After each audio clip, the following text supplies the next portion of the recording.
Hello,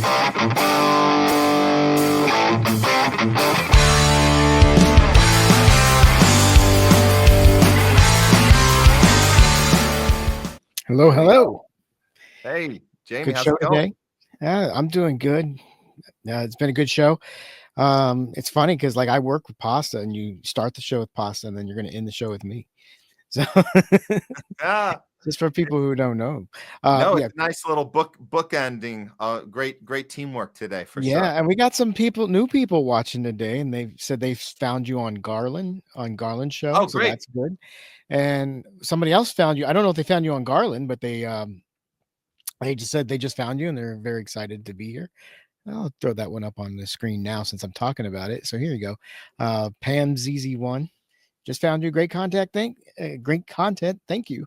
So welcome. I'm hoping you enjoyed the show today. Before we get to the comments, I want to just say up front that the surge we're seeing is because we've been pushing back on the censorship industrial complex specifically on YouTube, starting the new burner channel. It's been hard to get it off the ground.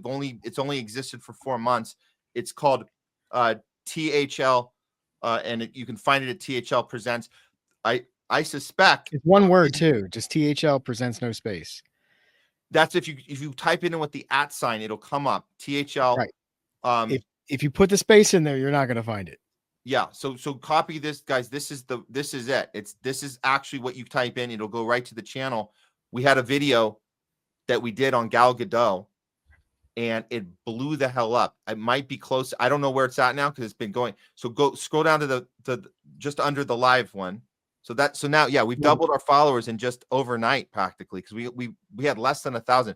There we go. The first one. So check out the views on that one. You can pause that and then look at 43K. So this is where we're getting people from. And it's more than just the views, because if 43,000 people watch something, they can go on and just move on. What we noticed about this particular video is the likes on it, the engagement on our end. You know, you guys can't see the dislikes, but we can. And we have a 98.7% like rate on this. And the comments are unbelievably supportive for Free Palestine.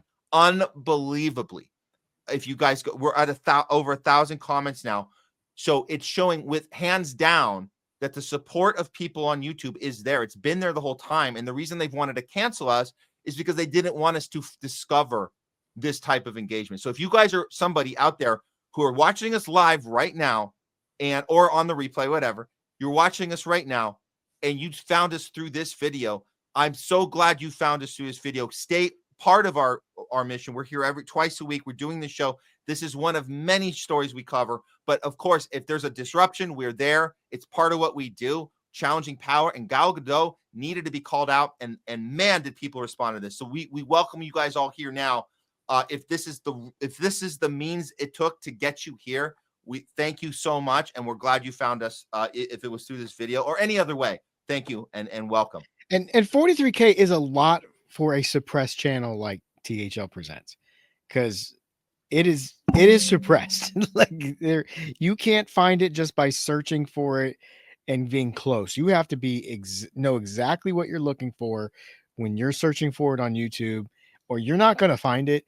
And the fact that this kind of broke out and you got 43K is actually kind of a big deal, because it's just this kind of content. YouTube is they might be allowing it on the platform, but it's that freedom of speech, but not freedom of reach thing. And that's definitely going on here. But yeah, it's kind of exciting to get like this much traction on a video. Yeah, and several new subscribers in the last 48 hours. And the thing about it is, on top of the suppression, Jayme, we just started this. We call it our burner channel, because our last one, again, it got terminated. We don't exist. Homeless Left got terminated. We got told we're not allowed to be on YouTube. We started this channel in mid-January. It is now mid-May. This has only been in existence for 4 months, and we got this to happen. So it's a big celebration moment, if anything, and we hope there's more to come. But what better video to just randomly blow up than this one? Because this is what it's about. It's the disruption. It's the challenging of power. It's calling things out. It's people having the courage, the people on the ground having courage, and we cover it on the show. And that's why we gave them Loudest Voice of the Week last week. And here we are. Here we are. All right, let's move on to the comments. Sorry, I had to get that in there. All right, let's just start from the top. This is from Zutzilla, who is new to your show today. I don't see any hate on the Jewish people, just the one that is associated with Zionism. I think he's talking about the hate that you do see is for Zionists, not for Jews. No one's born a Zionist. You know, a Zionist is an ideology you have to adopt and decide whether or not it's okay, and then agree to it as you mature as an adult, or you're indoctrinated into it as a child. But no one's born a Zionist. Like, you're born Jew. It's not okay to hate people for something they're born as, right? But if you come to a conclusion and you have an ideology, you chose that ideology, then it's okay to criticize people for that. Well, and I think that is what the majority of these protests are about, is criticizing the people's having adopted Zionism. Yeah. And you know what? I'll go even further and say, if by whatever reason you were tricked into it throughout your adolescence, your childhood, your schooling, and you didn't really know that you were indoctrinated as a Zionist, and then it hit you, oh shit, I'm a Zionist. You can choose to not be one. Then that's what you wake up every morning and you make the choice to be that thing. So we'll even give you a free pass and say, hey, it wasn't your fault when you were younger, you were stupid. But now you, like everybody else, we all have the ability to wake up in the morning. We all wake up in the morning.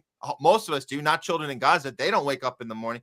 The rest of us wake up in the morning, and we can decide what mindset we want to have. It's a choice, like Jayme said. So yeah, you choose to be a Zionist, and that's what the protests are against. That's what the hate is against. And a lot of people wasn't it something like 80 to 90% of Jewish people in America were Zionists before October 7th, and now it's down to like 60 to 70%.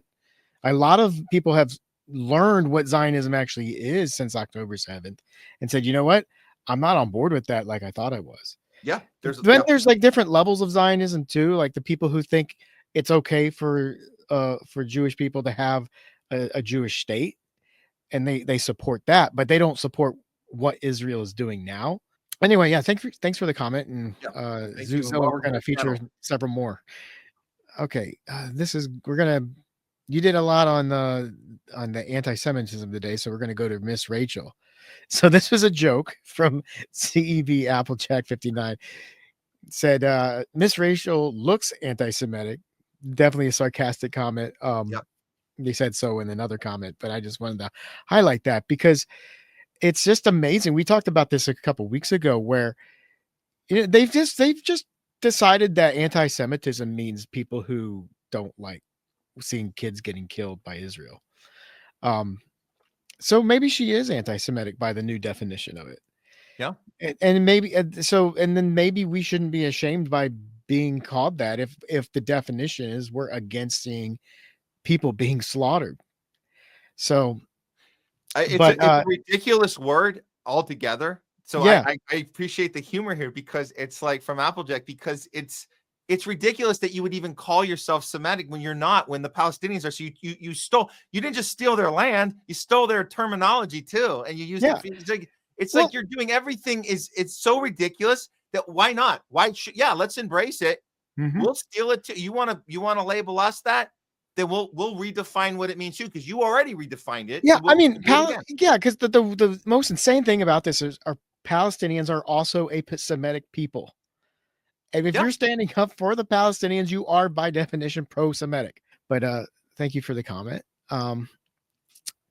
Another one from Applejack. As a Harlem guy, we don't claim Diddy. He's from Mount Vernon, and that's the Bronx. Very good.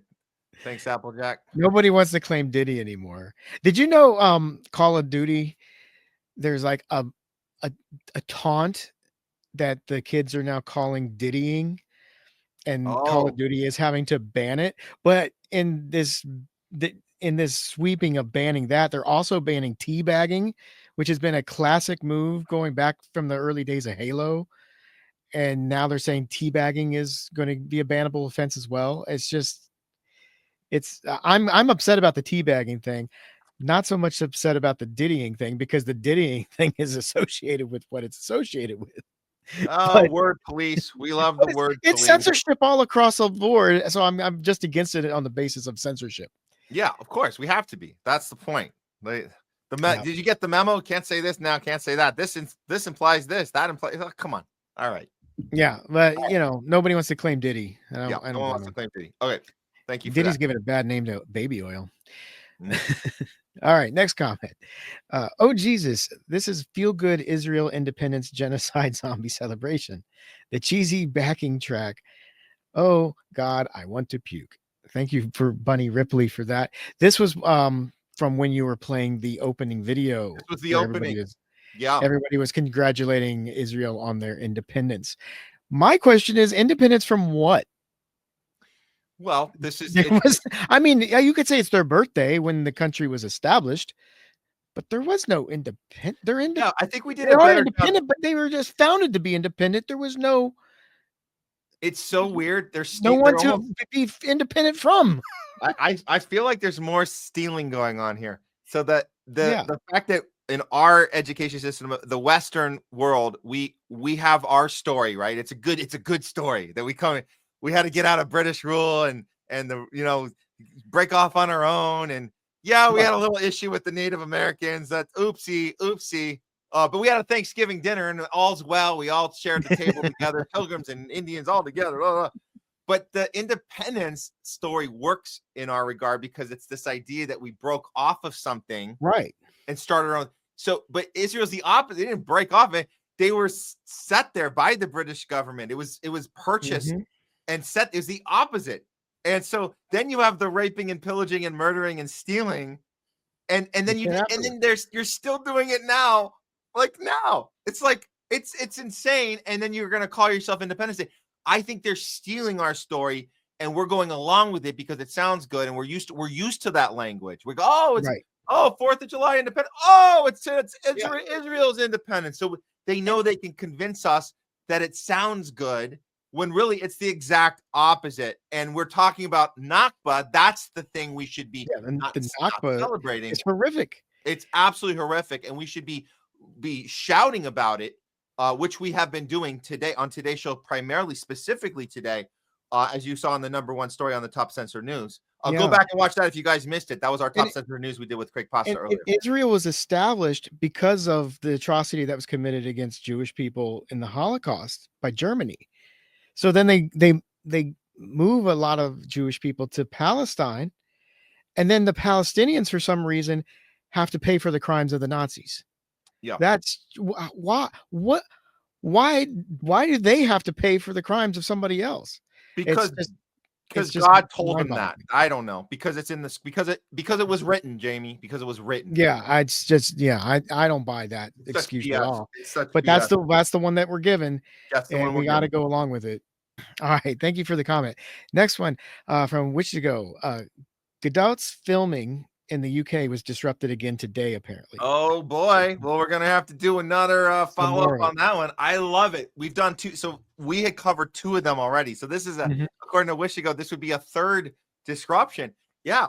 Hell yeah. We'll look into that and we'll cover. Yeah. We'll keep on. I knew she was in the IDF, but I didn't know where she stood when it was with regard to like October 7th in Palestine, but apparently she's very Zionist. Well, if you watch our 43,000 viewed video, Jayme, you'll see that. Well, I'm speaking before I know now, but I'm saying before the Snow White thing came out, I wasn't sure where she stood on it. Yeah, because I mean, there are people who do serve in the IDF and then they get out and realize, oh my God, what was I a part of? So I didn't know where she was. Oh no, she's exactly where her handlers need her to be, and that is anti-Semitism is the worst thing imaginable, and that's so the way she got into Hollywood was her Zionist handlers, that she checked boxes. Well, let's be clear. I want to be clear in that statement you just made. I think we agree that being anti-Semitic in the sense of being anti-Jewish is a terrible thing. Like that's not okay. It's not okay to be anti-Jewish. I don't think we don't have that. That's not a problem. That's not a thing. I don't think it is the problem they're making it out to be, but they're associating all these things together with what anti-Semitism is supposed to be. Yeah. That's the problem. It's the way they're weaponizing it against people to shut people up. when they want to criticize the actions of a nation. Look, the reason I know that there is no anti-Semitism is not a problem is because I've had a Jewish name my whole life, and it's done nothing but help me. And if you want to talk about different people that have been different groups of people that have had hard lives, you can hear directly from their mouths of what it was like to be the thing they were and the struggles they faced with any sort of racism or sexism, or we know that story. So I can tell you firsthand, being here and moving to LA and Hollywood, 2001, it's done nothing. Having a Jewish last name not only has, and it's just so you guys know, it's fake. I'm not. My mom just made up the name. I didn't know any better. I don't even think she did. She was just being, I think, you would say, just retaliating against her family. I want to change my name. She just picked a random. It wasn't even. It had nothing to do with Judaism or anything. I just happened to have it. It was a fun, unique name. My mom thought it'd be great. Me and my brother have it. It's Weinglass. It's done nothing. Your mom just likes wine. That's all it is. Oh no, I think the story goes she was drinking wine, watching. She was in San Francisco. There was a famous lawyer named Leonard Weinglass who actually did some civil rights cases. He actually was part of the Chicago 7 team. He was one of the second lawyers on that team, and then he did a bunch of stuff. He did some Black Panther stuff. He actually fought against the CIA. He did a lot of stuff. My mom, I don't think she even knew what an activist lawyer the guy was. Saw him on TV, Leonard Weinglass. She's drinking wine. She goes, I like that name. I'm going to change it. That's it. So you guys now, you know my backstory, and I'm not going to change it from that. I like to just go with the name I was given at birth and just see what goes. I'm only now realizing, oh shit, there's people that use the Jewish identity. They associate you. I'm a victim. I didn't even realize that was happening. In fact, the only thing I know when I look back on just being in LA for the last 25 years, I can tell you it's only opened doors for me. It's only gotten me into rooms that probably would not even have gotten me into. Yeah. And I kind of knew it at the time. I was like, that's interesting. I'm getting these meetings. And you never bothered to correct people. I never no. No one said anything to me. No one ever said, hey, Mazel Tov. Or if they would, but I'd just be, whatever. I don't pretend any of that. So I never misrepresented. I'm just letting you know that doors open or not, I can guarantee, I can vouch 100% that it was never a struggle. It was never something I was like, why am I being persecuted? Am I being, no, am I being marginalized? I think it's blown out of proportion for sure. But that doesn't mean there are some people who just have an irrational hatred of Jews. But I think it's not a rampant problem. No, I mean, they do exist though. And I mean, I've heard like stories from. That's funny. I heard stories. That's funny. Because like, like personal stories from friends. I mean, he didn't have any, dog in the fight in terms of for political reasons. Where like it's just like, we were minding our own business in college, and then people would leave notes on our doors and stuff like that. It's not okay that kind of stuff happens. So there are people who really are very much rabidly anti-Jewish people, but I don't think that I don't feel like that is a rampant problem throughout society. Not at least in America. It's not. We have to hear stories about it. That's the thing. Like we have to hear the stupid after October 7th. We had to hear the stupidest shit came out of Hollywood. I remember hearing. I'm just giving a random example. I think John Lovitz. Oh, poor John Lovitz, who went from B-lister to D-lister.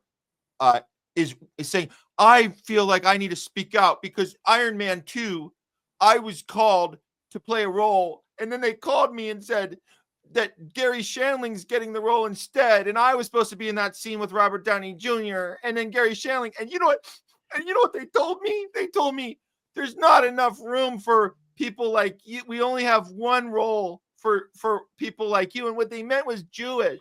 I'm like, dude, that's how casting works. You're gonna tell me that the black role or the woman role, there was only one black role, and the other guy goes, shut the F up. Gary Shandling was better than you at the audition, and he got the effing role. And you chose October 8th or 9th or 10th or whenever that video came out to say, I'm gonna admit something now. I'm a victim of he literally says I'm a victim of anti-Semitism. I didn't Hollywood. See that. In Hollywood. Idiot. I'm sorry. How dare you? How dare you? That I just remembered that. Like, absurd. this is the kind of garbage that comes out of this town. Well, Garbage, total but garbage. some people, like, they seem legitimately scared that there's like a real tangible threat going out in the streets, that people are trying to like go after Jewish people. It's just not happening. But the news reports it like it is. And it's just like, because they're saying they're claiming that these protesters on college campuses are anti-Semitic, when like 20% of like most of these protests are Jewish people, and they're not protesting Jews. That part They they're don't leaving hate out. Jews. They They're hate leaving that. Zionism. Yeah. All right. So exactly, Trump is tied to the hip with Israel. This is from Zutzilla. Now this, I kind of have a little bit of a different take from Pasta on this. So he was saying that, there is no real evidence that he's got an issue with Netanyahu. He's always supporting Israel and doing all that. My take is this: Trump does not care at all about the Palestinians. We knew that before he was going to get elected. Yeah. And he's a very transactional person. And he has a lot of business dealings and transactions with many different Israelis, not just Netanyahu. So I think it's very possible that Trump is having a somewhat of a falling out with Netanyahu, and he doesn't like Netanyahu, and that maybe he doesn't want to work with Netanyahu, but that doesn't mean it's going to change his relationship with Israel, because Netanyahu is not Israel. So that's the part. That's a great point, Jayme. And we actually discussed this briefly on Tuesday with Jay Scott was co-hosting, and we had so much to get through today. And I wish, now that you bring this up, I wish I would have brought this up with Craig, because it's important to see that and you could call it breadcrumbs, you can call it just a little silver lining, but this could be a real breakup. It really could. Not with Israel, but with Netanyahu. Does it change the fact that children are still getting murdered? No, it doesn't. No, it doesn't. But he's still going to back Israel. Trump is saying you can't infiltrate my team, which he did. We know that the whole the signal chat was infiltrated. We know this for a fact, and we know that Trump has an ego for a fact, enough where if he's being made to look like someone else's little bitch, he's going to do something about it. I think that part is worth mentioning. Absolutely. So I also think there's a lot of people, especially in the Republican Party, they don't like this Israel first look that the administration has. Yeah. And there's probably, I bet there's a lot of Congress people who are taking the APEC money who hate it too, but they know they have to take that money or else they're not going to be a congressperson. So they're just taking the money, shutting up, being corrupted, and going along with it. And I bet a lot of them would love to throw off this yoke of Israel, but they don't know how to do it. I don't know how to do it. Yeah. And so they just got to grin and bear it and go along with it. But the thing with Trump specifically, he still took that money from the Adelson money. So even if he has a breakup with Netanyahu, he's still on the hook for making the Adelsons happy. So it's not going to change the way he interacts with Israel, but I do think Trump probably wants to get away. He wants to be America first and kind of throw off this Israeli first look that his administration has right now, which is going to be difficult because his administration's filled with Zionists, just like Joe Biden's was, by the way. Yeah. But I do think that kind of annoys him because it's not part of his America First brand. Yeah. United States government are complicit in genocide. Yes, I agree. They're using our tax dollars, our bombs to commit a genocide, and we're all complicit, even, if we're opposed to it. And it's embarrassing and shameful. Yeah. So we got to carry that. I think this is another new user, the new user, new follower. Soprano Meze. Yes. Welcome. Appreciate you. All right. Next comment. Applejack again. Americans don't have the balls to revolt. They're too comfortable. Trump gave us the perfect out with the tariffs, and not a soul took the opportunity. Fee was with me. Tell people not to vote. And I'm inclined to agree with Fiorella, but I do think you should vote. Just never vote for Republicans or Democrats. I'm going to lean towards you. I do appreciate the sentiment. Another person that shares that side with Fee and with Applejack is Wyatt Reed. He was on just a few weeks with us, and he's also bowed out. He said, this is where your voice can be the loudest, is to protest the whole thing. I appreciate that sentiment. I think there's nothing wrong with that. At the same time, I'm going to lean with you more, Jayme, and say third party is also a way to express yourself and stick it to the two-party system. I think either way can be effective. Can you imagine if half of the country decided to do one of these two things? You'd have like 25% more. Well, half the country already does decide to not vote. Right. But if I'm saying, that doesn't okay, let's say this. Of the voting class right now, like if you take the total people who voted, and let's say 3.5 years from now, you take that total number and you change 50% of them out. A quarter says I'm out, so now we have a 25% drop from actually voting, and then another quarter goes all third party. Both of those would be phenomenal, and they can happen at the same time. So I don't think one. So I guess I'm making that point because I'm saying one doesn't take away from the other. What Applejack's saying, Fee, Wyatt Reed, they can do that, and you and I can do what we're doing, and they're both effective at the same time. They don't take away from each other. That's all. I haven't voted for president since 2012. Okay. Because I did lesser of two evil voting when I voted for Mitt Romney. I almost threw up in my car because I couldn't stand Mitt Romney, and I said I'm never doing that ever again. So I have not voted for president since then, and I don't recommend lesser of two evil voting at all. No. But if you're going to vote third party, just don't vote Republican or Democrat, because you're voting to continue the problem. Yeah. And I don't care how good they sound. AOC sounded great in 2018 when she ran. She fooled a lot of people. She fooled Glenn Greenwald. Yeah. And then she got into office, and then it didn't take long for her to get corrupted. I was really shocked how quickly she got corrupted. Okay. Right. Yeah. Okay. Another one from Soprano Mezzo. West Bank is being annexed. Yes, it is. Unfortunately, I don't think this is going to end well for the Palestinian people. It's only going to stop in one of two ways. Either Israel's going to complete their mission, which is the total eradication of the Palestinians, or someone's going to step in and force Israel to stop. Yeah. That's the only way this ends. And I don't know. I don't think anybody's willing to step in and make it stop. The only ones doing anything are the Houthis in Yemen. So they're probably the most moral people in the world. The bravest, and they're coming from the hardest place of all, the poorest. Yep. People. They don't have much, and they're sacrificing everything they got. Stand up for it. So, all right. The next one, the big picture is to get the Sunni army in the West to form an army in Syria for Iran.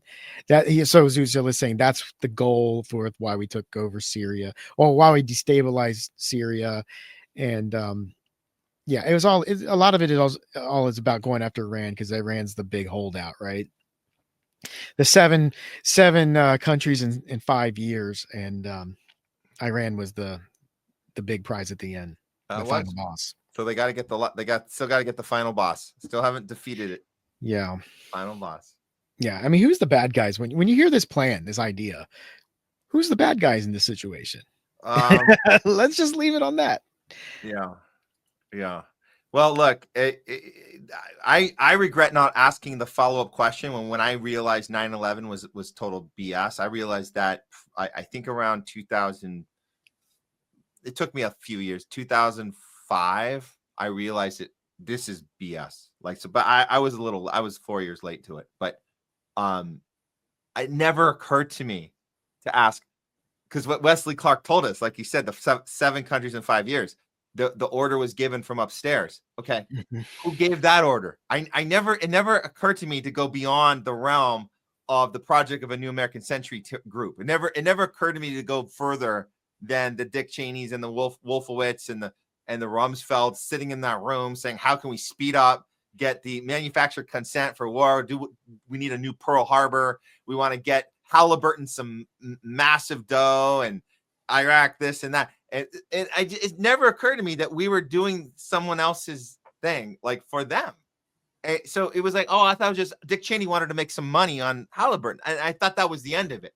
No, it's much, much bigger. And you know what, Jayme? I want to say this.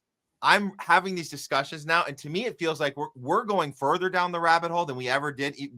Me personally, I didn't know the rabbit hole went further back in 2005 when I first realized this.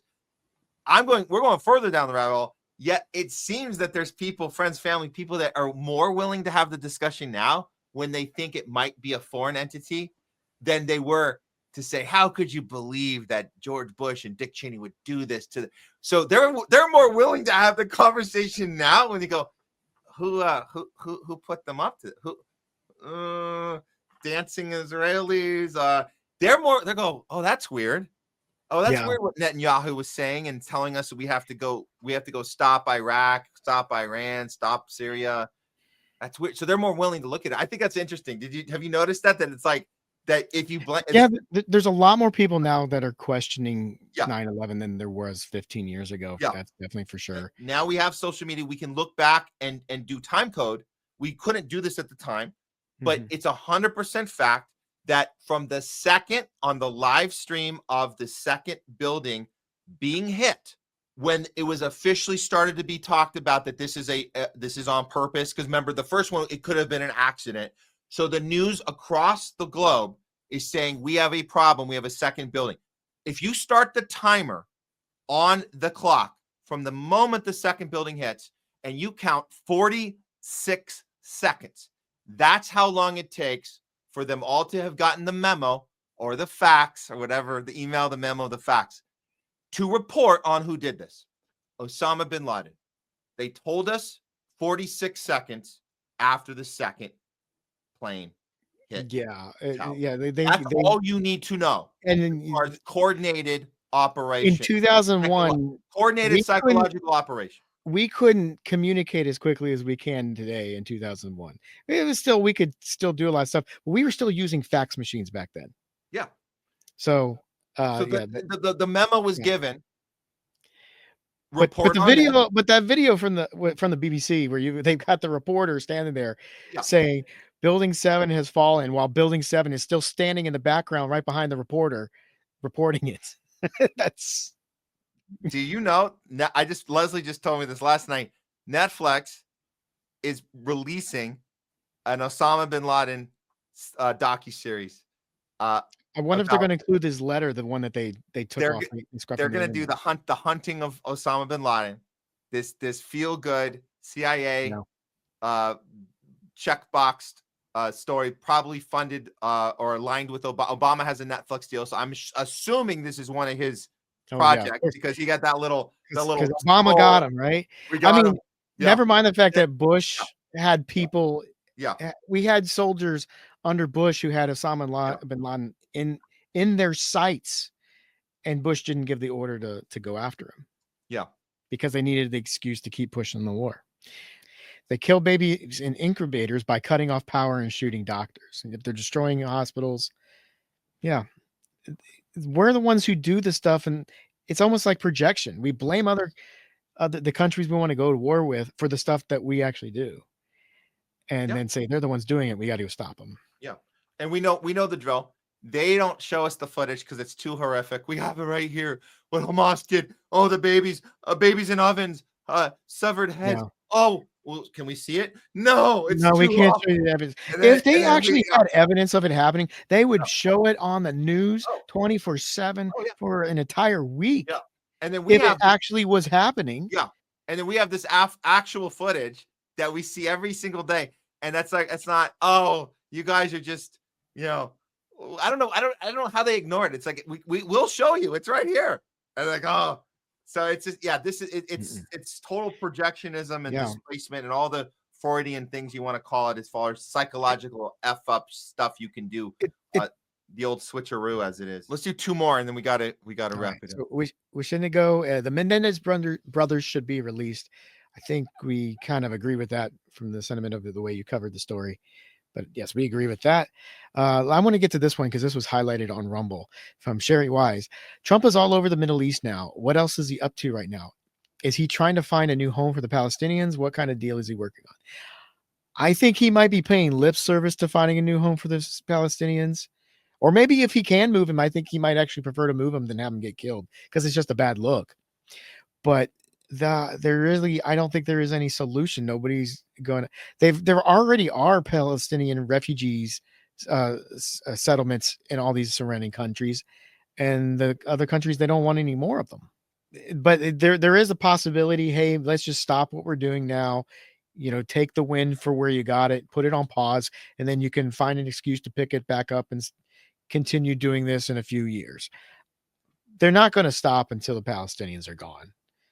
Okay, we'll do this last one from Jungle Jer. Perhaps we will get more than breadcrumbs. Maybe we'll get a slice of bread. I can't remember exactly which. I think he's talking. This was he put this up when you were talking about the new head of Maha. So breadcrumbs has been a kind of a running theme through today because we were talking about breadcrumbs with Craig Pasta. At the end, I was trying to give some silver lining of hope that the media has been forced to change their language when it comes to the genocide, just slightly. In this regard, I use breadcrumbs again. You're right. It was during the Maha when we did break the news of the new head of Maha, and the breadcrumbs could be. Oh, I remember. The breadcrumbs was a reference to RFK Jr. saying we got the dye. We're getting the dyes, the red 40 dye out of our food, and he's working on getting the pharma commercials off our TVs. Those are breadcrumbs that could add up to one slice of bread. Yes, I agree, Jungle Jerry. You could, in theory, add all the breadcrumbs together that RFK Jr. is working on and say, here you go. Here's one piece of bread. It's the more than anybody before me has done. So enjoy. It's like Oliver in the music. Oliver, please, sir, can I have some more? It's like, you want some more? No, you just get your little one bowl and that's it. You don't get more. You get your one bowl of porridge. Thank you, Jungle Jerry, for the analogy of the one slice of bread. Jayme, thanks for doing the talking back with us today. I appreciate it. All right. Well, thank you guys. And it was fun. Thanks for having me on. And we'll do this again sometime. Awesome. Thanks, Cheese. Thank you. Bye-bye.